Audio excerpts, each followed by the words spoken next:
Welcome to the Emerging Civil War podcast. I'm Chris Mackowski, and joining me from deep in the heart of Texas is my good friend, Brian Matthew Jordan. Brian, welcome. Chris, good to be with you as always. Always glad to have you with me, my friend. Now, I'm particularly excited because you have a new book. I'm a big fanboy of your writing. You're a great storyteller. And this is called A Thousand May Fall, Life, Death, and Survival in the Union Army. And I understand reaction's been pretty good to this new release. Thus far, yeah. Started reviewing Publishers Weekly, and hopefully we'll have some other reviews soon. So glad to have it out in the world. Well, I'm glad to have it out. I remember as you were working on it, you told me that you were hoping you were redefining the way that people could approach writing a regimental history. And this one focuses on the 107th Ohio, which you call a unit that is both stereotypical in some ways, but also incredibly individual in some ways. Tell us a little bit about those Ohioans, please. So the 107th Ohio was formed in September of 1862 from 12 northeastern Ohio counties. It was an ethnically German regiment, the fifth of six ethnically German regiments mustered from the Buckeye State. And that alone marks it as a pretty exceptional outfit. Of the more than 3,500 units that shouldered muskets in the Union armies between 1861 and 1865, only about 30 were derived of a majority of ethnic German immigrants or non-native soldiers. So 107th Ohio is pretty unique. About 69% of its personnel, 69% of the folks on its muster rolls were ethnic Germans, recently arrived German immigrants who had settled in northeastern Ohio. So it's a pretty remarkable story.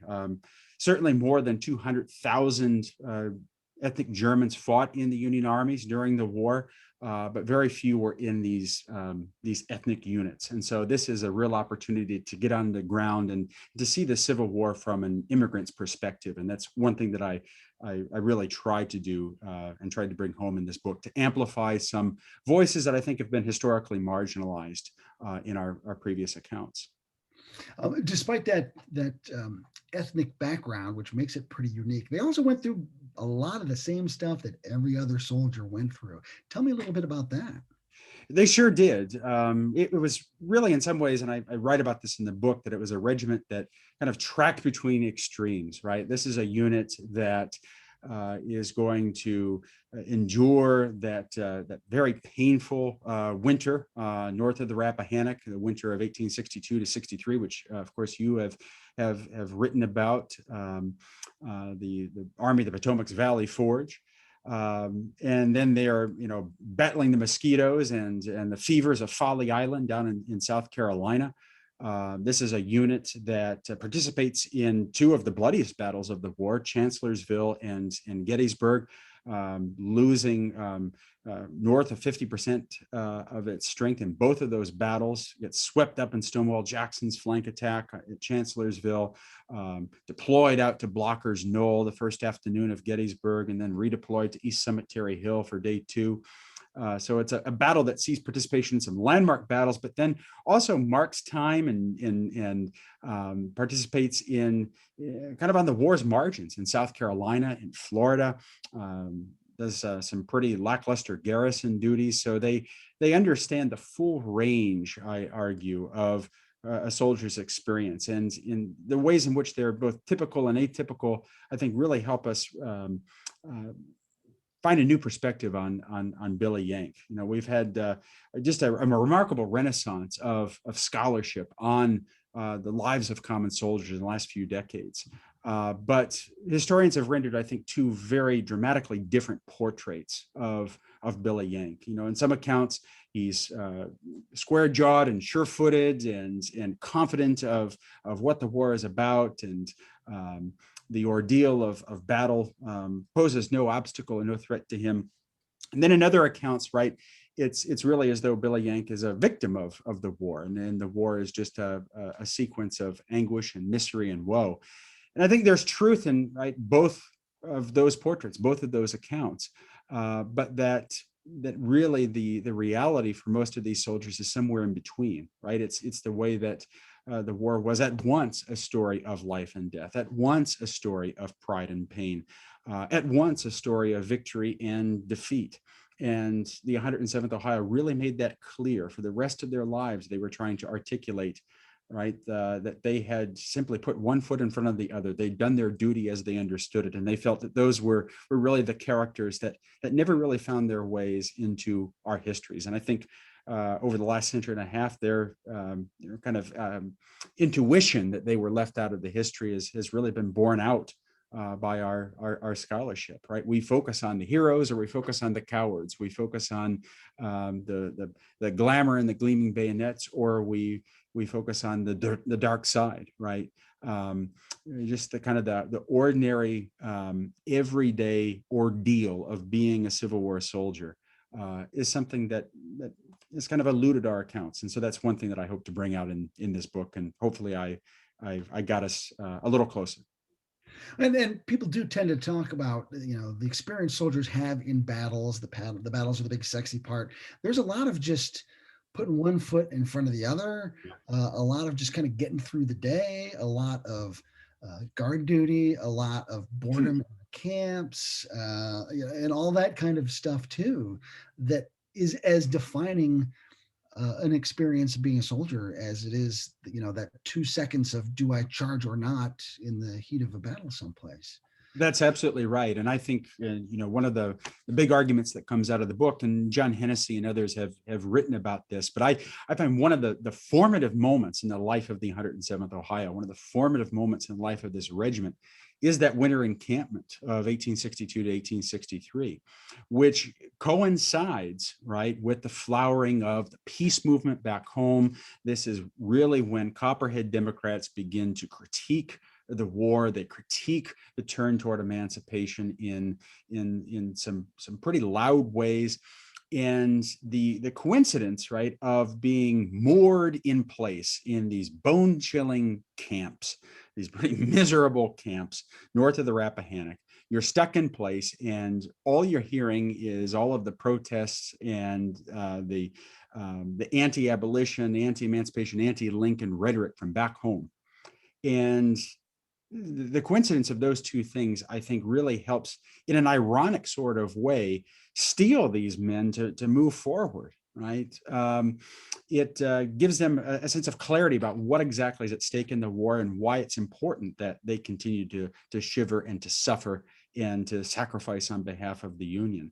And really for many of them, right? And again, other historians, I'm not unique or original here in making some of these arguments, but other historians have written about the fact that in that winter of 62, 63, a lot of Union soldiers are writing that they would rather go home, right, and charge the enemy at home, and that they had more respect for the rebels, right, because at least the rebels had the courage to stand up and fight for what they believed in. And all of these anti-war folks back at home, the fire in their rear was really galling to them. And that became really a formative experience for them. It helped to galvanize them going into the Chancellorsville campaign. Of course, Stonewall Jackson's going to have a little something to do with kind of undoing some of that work and really prompting them once again to question what's at stake in the war. But I think these spaces between battles are so very, very important. So often we act as though battle is the defining moment, as you say. But it's really this connective tissue between them, these moments of relative inactivity that actually are really quite important upon further reflection, that matter a lot in the way that they would look back upon the war. And certainly as a part of that, I would say that one other thing that we learn from kind of stepping into the shoes of one unit and looking at the war from the ground level, we see just how things change over time.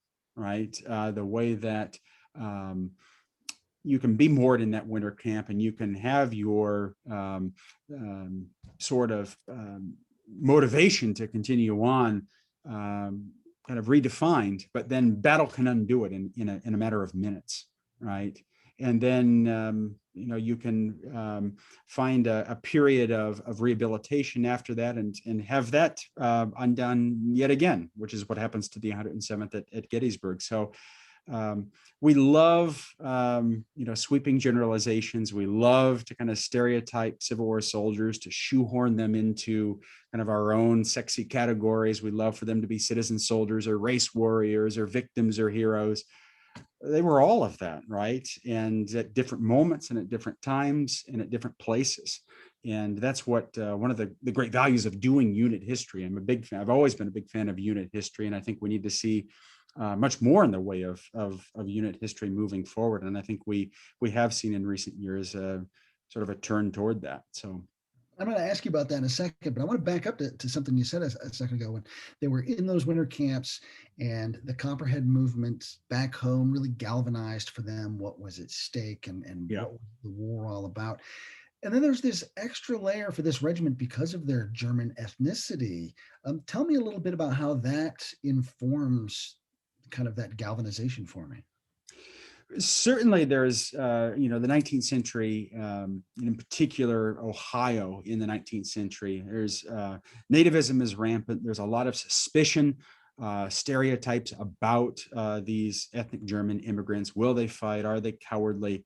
And so the unit kind of marches off already, right, from this area of the country that's deeply divided politically about the war, about the necessity of emancipation. There's a lot of divisions on the home front about those questions. But the home front's also divided about, right, what these men can actually contribute to the war and if they will fight. And that becomes really, really important and something that they will battle, especially after Chancellorsville, right, when they become the scapegoats for what happens on May 2nd, 1863. This will actually further galvanize them in an ironic sort of way, the kind of the pushback after Chancellorsville. But for the 107th Ohio, it's even more than that, because an entire company of this unit comes from a place called Zor, which was kind of this it was this settlement on the Tuscarawas River in Stark County, Ohio, that was actually a pacifist community, one of these kind of antebellum experiments in pacifism, in communitarian living. And they actually will soldier a significant part of one of the companies of the 107th Ohio. So some of these men quite literally come from communities that are actually openly against the idea of war, right? So it's not only that they're facing battles about nativism back home, it's not only that they're facing the politics of the war, they're literally facing family members who have subscribed and pledged that they are against war, and family members who will renounce their own kin because they've gone off to fight in this war, and they have to worry about what it's going to be like to return home to a community that's against war, right? And so that's another interesting facet here to their story. These soldiers from Zor. And you mentioned that, of course, they go into Chancellorsville feeling pretty optimistic, pretty set on what they're going to do. Stonewall Jackson, as you said, had a little something to say about that. So they have a terrible experience at Chancellorsville. So then, as they get ready for the Gettysburg campaign, fighting on, Northern turf, here's a chance at redemption. And I That's always right. felt really bad for those guys. Yeah. Yeah. Absolutely, and they write about this. I mean, they recognize the eerie coincidence, right? That this is Chancellorsville all over again. Here they are deployed to the extreme right flank of a Union line that's poorly deployed, bereft of good leadership at the corps and divisional level, under a new Army commander. I mean, the parallels are really quite eerie. And unfortunately for the 107th, their colonel, Seraphim Meyer, at the Battle of Gettysburg becomes the only federal colonel court-martialed for cowardice. And in the book, I kind of develop that story, but I argue that actually he does betray his command at Gettysburg, and he flees into the borough and hides away from the regiment, abandons the regiment at the hour of battle up there on Blocker's Knoll. But I argue in the book that the reason that he does that is that he has this flashback, I think, to Chancellorsville, where he was captured, sent off to a 6-week sojourn in Libby prison, watches at Chancellorsville out there on the Orange Turnpike his son, who was captain of Company C of the 107th, captured, and he thinks at that moment killed. And the situation out there on July 1, 1863, so evokes that experience at Chancellorsville that he simply breaks. He has this moment of emotional collapse.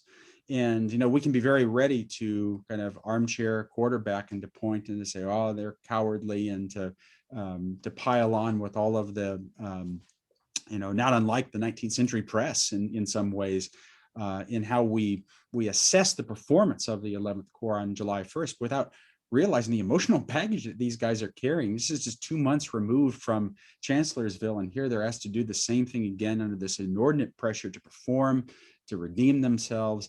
And of course, no soldiers deployed to that place on that battlefield could have performed any better. And in fact, if you look at the accounts that are left to us from those howling Georgians who splashed across Rock Creek, there's a soldier, the 61st Georgia, I believe it is, who writes, they gave us hell on July the 1st. They never stood up like that before. And I think in history's the Battle of Gettysburg, we kind of caricature what happens on that afternoon of the 1st, but then without really giving due credit to what those men of the 11th Corps in a hopeless position were able to accomplish. An hour and a half of putting up a fight for an hour and a half, and then fighting the whole way back through the borough until they get to the base of East Cemetery Hill. And then amazingly, after the casualties that they suffer up there, on the evening of the 2nd, right, putting up a hell of a fight, capturing the colors of the 8th Louisiana, and giving the Louisiana Tigers quite a show on July the 2nd. It's an amazing feat. And again, just so many of these stories that when you get down to the unit level, kind of complicate the big generalizations that we love to deploy out on the battlefield. When you talk about the story of the colonel there, and that's the opportunity that a regimental history gives you to do and explore and flesh out, and those sorts of stories really have kind of been overlooked. Yeah. I guess coming from the part of the world where the 154th New York was from, I've learned. Mark Dunkelman, there's a little more of the story there on day one in that part of the field than a lot of people give credit for. So after Gettysburg, is there a long night of the soul for this unit? What happens with them? What happens to them is of course what happens to the so many of the soldiers of the 11th Corps. The 11th Corps is disbanded, and they end up, the 107th ends up dispatched to the Department of the South, so down to South Carolina and Florida. And they see it as a slight, right? I mean, they always kind of believed that they had a monopoly on misfortune and on misery, and they kind of took an odd sort of pride in that fact from the very beginning. I mean, when they first arrive in Washington, D.C. in November of 1862, they carp about being sent there in cattle cars, and they're so poorly treated, both within the army and by the folks back home. And so there's this odd sort of satisfaction after they survive the court-martial, right, of their colonel, who is spared removal from command on a technicality, and then they're whisked off to the Department of the South, to the margins of the war. They rightly perceive this as a slight. And they do basically guard and picket duty on Folly Island, and they write, they lament the drooping palmettos, and of course, Folly Island today is would be a pretty nice place of looking out at the gray skies and the drizzle here in north of Houston on the first day of March. And Folly Island is kind of evokes nicer images today, but certainly at the time of the Civil War, it's a pretty dreary place. And they carved about all of the natural enemies, right? The scorpions and the sand crabs and all of the natural impediments to soldier life out there on Folly Island. They endure all of that, and then they're sent down to Florida, to Jacksonville, which they certainly were not going to be helpful in marketing Florida either. They left some pretty wretched comments about what Jacksonville looked like during the war, and they really feel as though they're in. Of course, at the same time, they're hearing all of the great news from Virginia. Grant's making progress in Virginia. Sherman's, driving toward the sea, and they're just kind of left there to wait, right? And this great moment of redemption, what they thought they were going to get at Gettysburg for Chancellorsville, and what they were now looking for in the wake of Gettysburg, they're kind of left out of it. And the morale really starts to teeter to the point where in the fall of 1864, they're actually the only Ohio unit to deliver a majority of votes for George McClellan. And they vote for George McClellan, right? Even after carping about all the Copperheads and carping about all the anti-war sentiment back home, they vote for George McClellan, and they're pretty candid about this, simply because they believe he'll end the war. And they're just tired of enduring the ordeal, the everyday ordeal of marching, of putting up really a paper fight, what they see as a paper fight. They get one last opportunity, Chris, to go at the rebels in battle. It's in this long overlooked, unjustly overlooked operation called Potter's Raid in April of 1865. They go into battle, and this is so befitting the 107. They go into battle April 9th, 1865, at a place called Dingle's Mill, along Turkey Creek, deep in the heart of the Palmetto State. And they perform remarkably well, right? One of their members, Henry Finkenbinner, actually wins the Medal of Honor for coming to the rescue of two wounded comrades who were left stranded between enemy lines on this burning bridge. It's a remarkable battle. They go in to the fight, linking hands with the 54th Massachusetts, the famous African-American unit. This incredible fight, and they're so proud, right, that they have finally, they believed, or deemed their name that was tarnished at Chancellorsville and Gettysburg. And of course, it's Sunday, April the 9th, 1865, and everybody's attention is on William McLean's parlor and what's happening up in Virginia with the surrender of Lee to Grant. And so their moment in the sun is overshadowed, is eclipsed entirely, of course, by Appomattox. But Potter's Raid is a smashing success. It's their last real contribution to the war. They're sent then to kind of occupy the rubble of Charleston, where they muster out in July of 1865, having served nearly 3 years, suffered well north of 50% casualties. And of course, the struggle for those who survive goes on for decades. But it's really quite a remarkable story. And I think, while it was a lot of fun to write, of course, about Chancellorsville and in Gettysburg and to revisit those battles, I think really, kind of the most meaningful part of the book. And I think some of the parts that are the freshest and that will be new to even some seasoned students of the war will be those last chapters, where you kind of get into what life was like in the Department of the South and what was going on with Potter's Raid. Now, I know that as a historian, your job is just to chronicle the experience of this regiment, but I know that you're also very keen on the structure of storytelling, as an excellent storyteller. So in some ways, it seems like the action's all up front here. So what about the story of this regiment appealed to you as a storyteller to kind of find that epiphany down the road, or find that climax down the road that really kind of snapped at home for you? Yeah. I started this project in a kind of a curious way. I was asked probably 10 years ago to prepare an essay for an anthology on cowardice at Gettysburg. I was asked to prepare an essay about Seraphim Meyer, and the editor of that anthology handed me the court-martial file from the National Archives and said, write up this, 5,000 word chapter on Seraphim Meyer. And so I dutifully did my assignment, and I just got fascinated by the guy. I mean, this unit is drawn from kind of my neck of the woods. Several of the companies were raised from my home county, and in fact, I kind of discovered along the way that some acquaintances that I have back in Ohio actually are descendants of folks who fought in this unit. So I have some personal connections, which I discovered kind of well into the project. But I was utterly fascinated by Meyer and by his personal biography.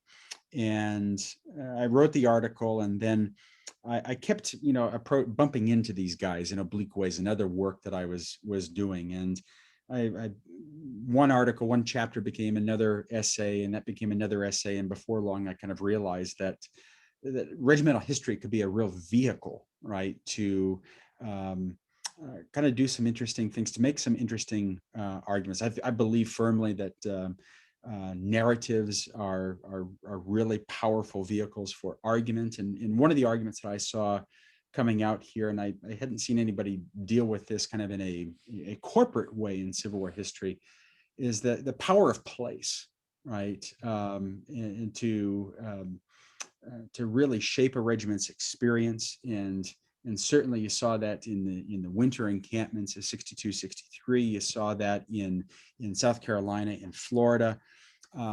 And in what I read in the book is kind of the seasoning of this unit. I mean, a lot of scholars have written about, kind of the seasoning that soldiers would undergo when they kind of go through the school of the soldier, and they understand what it's like to load their weapons, and how they kind of become more mature fighters and combat soldiers, and the kind of the program of training. But I think there was also this other project of process of seasoning, where soldiers came to understand really their place in the war more broadly, right? They came to understand just the scope and the size and the scale of this thing.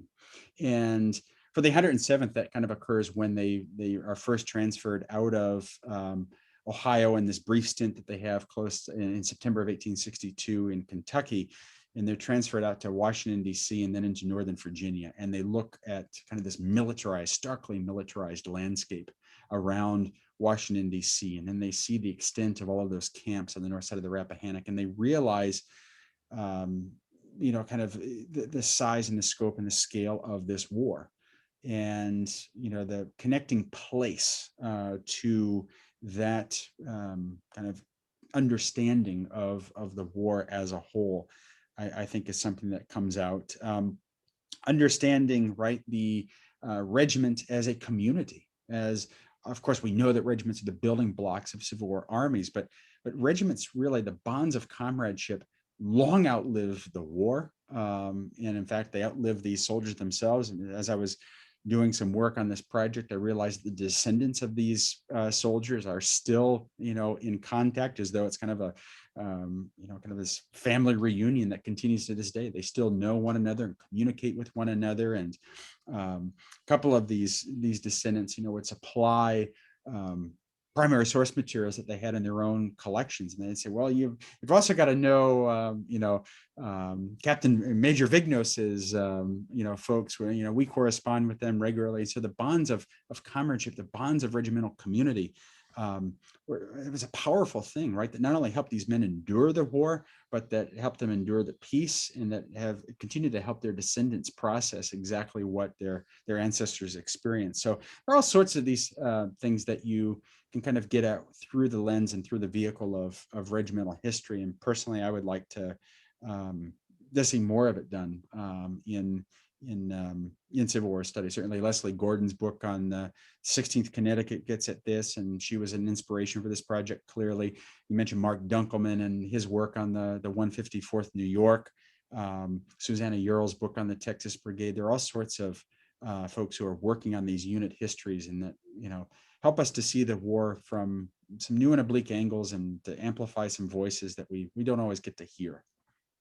That's the thing that I loved about the book, is that larger approach, because you could have picked some little quote that somebody wrote in a letter, or it's like, the miserable Buckeyes, a history of the 107th Ohio, and, had a serviceable regimental history that we're all used to. But instead, this sort of 50,000 foot view that you take really illuminates the regiment, but then the regiment really illuminates that view. And you don't see that very often at all. I mean, you frequently see a big broad work that will illuminate the smaller experience, but going the other way, I think, was just magnificent. Yeah, and I think these guys, we often, and Leslie Gordon, whose work I deeply admire, she's made the argument that that soldiers often tried, especially after the war, to kind of clean up and sanitize and sterilize the story of their experiences in a way that may actually efface the reality of what the war was actually like. In the 107th Ohio, I think actually, they kind of do the opposite. They they always wanted to talk about their suffering. They took pride in their misfortune. And I think in no small part, right, that's because they're trying to prove their mettle. They're trying to prove that they were worthy soldiers. The burden is on them, unlike, native born units don't have that burden, right, to demonstrate that they could be capable citizen soldiers. These men certainly do. But the fact that they were pretty confident that they hadn't exactly reached the snowy heights of honor that Oliver Wendell Holmes would wax elegiac about after the war. But nor did they think that the war was just some irredeemable folly, right? They understood that the war had a purpose, but they also acknowledged that it was a horrible thing, right? And it's that duality, and again, that kind of Janus-faced nature of their experience that I think comes through so clearly in just about everything that they endure, from enlistment through to their veteranhood. And that's something that I wanted to capture as well, right? One shortcoming of the scholarly monograph is that thesis-driven books, thesis-driven monographs want to drive home that argument, and they want to make that argument rooted in their own reading of primary source evidence. But when you kind of liberate yourself from that, and you're working in the space of the narrative of the unit, you kind of by definition allow for this more capacious range of voices to kind of speak to you in a way that shows you that it was at once, right, the most meaningful experience of their lives and the most miserable. It was something that they could take pride in, but that also entailed enduring suffering. They could understand what the war was about, but also vote for George McClellan in 1864. That's am I going to redefine, right, what the war was like for every Union soldier? Of course not. I think, as with most subtitles of Civil War histories, it's a subtitle that overpromises. But I don't think that the story of this particular unit underdelivers in terms of what we can actually, the insights that we can glean into the realities of day-to-day life for Billy Yank. That subtitle, Life, Death, and Survival in the Union Army. The book is A Thousand May Fall. Fantastic new stuff from Brian Jordan. Any final pitch or any final words you'd want to pass on to readers? Buy the book, number one. And I will say, for emerging Civil War fans, that the book is beautifully illustrated with 10 of Ed Alexander's original maps. I'm a big believer in, that military histories of this sort need good maps, and Ed certainly delivered and then some on these maps. So kudos to him as well on his cartography. So get out there and buy the book, and I'd love to hear what you have to say. Fantastic. Well, I wish you the best of luck with it. I'm sure it's going to be gangbusters. Fantastic stuff. Brian Matthew Jordan, thank you so much for joining us today. I'm Chris Mackowski for Emerging Civil War. We'll see you online and on the battlefield. Thanks so much, Chris.